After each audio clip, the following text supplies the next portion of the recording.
Bienvenidos a mi canal de clases de lengua y literatura española. Yo soy Catalina Montero y en esta entrega vamos a ver los elementos lingüísticos para la expresión del tiempo. No te vayas, quédate. Suscríbete a mi canal si no lo has hecho todavía y no te olvides darme un like. Empezamos.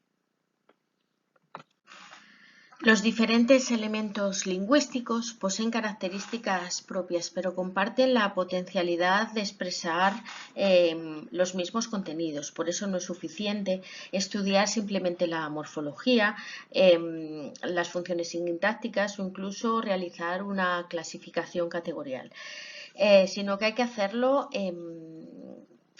en relación a su papel en el ámbito de la comunicación. Por tanto, cobra gran importancia el carácter semántico de las unidades estudiadas. Vamos a verlas.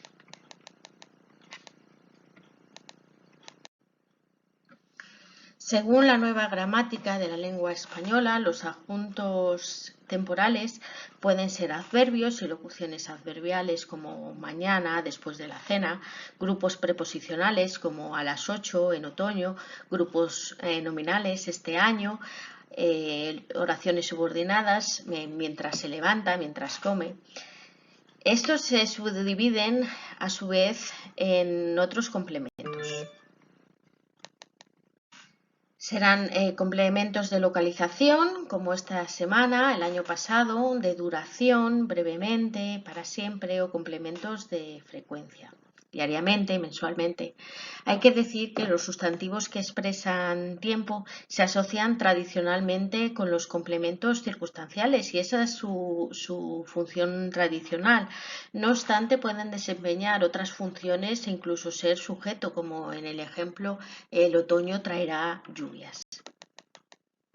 Es necesario recordar que el concepto de adjunto no es de uso general en la gramática tradicional.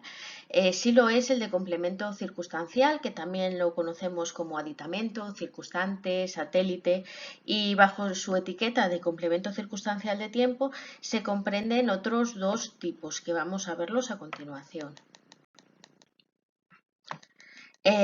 Encontramos el complemento circunstancial situacional, que es el complemento típico que responde a nuestra pregunta ¿cuándo estuve el año pasado en Italia? ¿Cuándo estuve en Italia? Pues el año pasado. Encontramos también el extensional, que responde a la pregunta desde o hasta cuándo, o sea, es decir, una extensión de tiempo. Por ejemplo, el presidente habló 3 horas, ¿no? Esas 3 horas es la extensión, que es la duración de tiempo. Existen además unos modificadores temporales que son los adverbios de tiempo, ya, todavía o aún, y su idea consiste en expresar una idea de continuidad o de ruptura temporal. Por ejemplo, ya está lloviendo o todavía está lloviendo.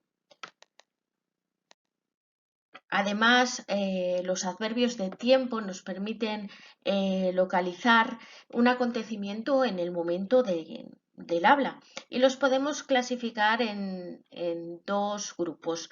Los deícticos puros, que no tienen una medición precisa, tienen un archilesema parcial, que es entonces, que puede ser indicador de pasado o de futuro.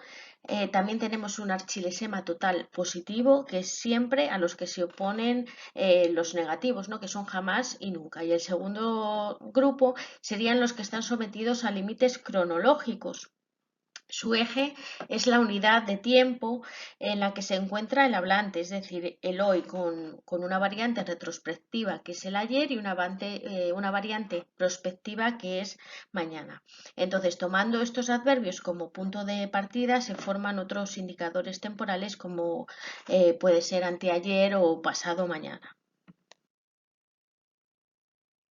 En cuanto a las oraciones subordinadas temporales, tenemos que decir que tradicionalmente son aquellas oraciones que se dejan sustituir por un adverbio temporal o por una expresión nominal con valor de tiempo. Además, funcionan como complementos circunstanciales de tiempo dentro de la oración compuesta. Además, pueden estar introducidos por diferentes nexos y su significado es el de temporalidad. Pueden dividirse en 3 grandes grupos: el de simultaneidad, ¿no? Que es cuando una acción se desarrolla al mismo tiempo que otra. Por ejemplo, no escuches música mientras estudias. Además, ese mientras sería nuestro nexo de anterioridad cuando la acción de la subordinada se ocurre antes que la acción principal. Por ejemplo, llámame en cuanto llegues. De posterioridad, cuando la acción de la subordinada se realiza después de la oración principal, ¿no? Los nexos son todos muy variados. Lo que pasa que pueden utilizarse el cuando en los tres casos y nos dará el contexto, la situación temporal de cada oración. También encontramos oraciones temporales que se construyen con las formas no personales del verbo. Pues, se pueden construir tanto como con infinitivo, con gerundio, ¿no? Por ejemplo, la construcción al más infinitivo expresa simultaneidad, ¿no? Ejemplo, al volver Susana ya estaba en el cine, por ejemplo, ¿no? Lo podemos sustituir. Ya estaba en el cine mientras volvió Susana, por ejemplo. En la tradición gramatical, las oraciones de relativo encabezadas por el adverbio cuando sin antecedente eran consideradas oraciones adverbiales. Sin embargo, lo único que la diferencia es la naturaleza del antecedente. En resumen, diremos que las tradicionales subordinadas adverbiales de tiempo son oraciones de relativo sin antecedente expreso, es decir, que está incorporado en el relativo. El tiempo y el aspecto en el verbo. Bien, pues según la definición tradicional, el verbo es, por ende, la palabra del tiempo, ¿no? Al poseer las formas temporales específicas. El morfema de aspecto se asocia tradicionalmente, además, al tiempo del verbo. Por ejemplo, si nosotros decimos trabajaba, ahí ya directamente ese morfema va nos da el tiempo en imperfecto, ¿no? Que es un pretérito, es un pasado. Por lo tanto, esos morfemas ya son elementos lingüísticos que nos ofrecen el tiempo.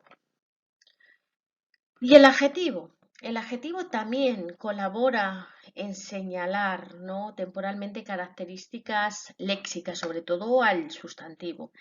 Por ejemplo, aquí os he puesto un ejemplo, ¿no? Tengo un coche viejo, tengo un coche nuevo. Ese adjetivo viejo y nuevo cronológicamente son opuestos, por lo tanto ya nos está indicando una situación temporal. Pues hasta aquí el vídeo de hoy. Te animo a que en los comentarios me pongas más elementos lingüísticos que denoten tiempo. Así que nada, espero tus comentarios y nos vemos en el siguiente capítulo. Un saludo y hasta pronto.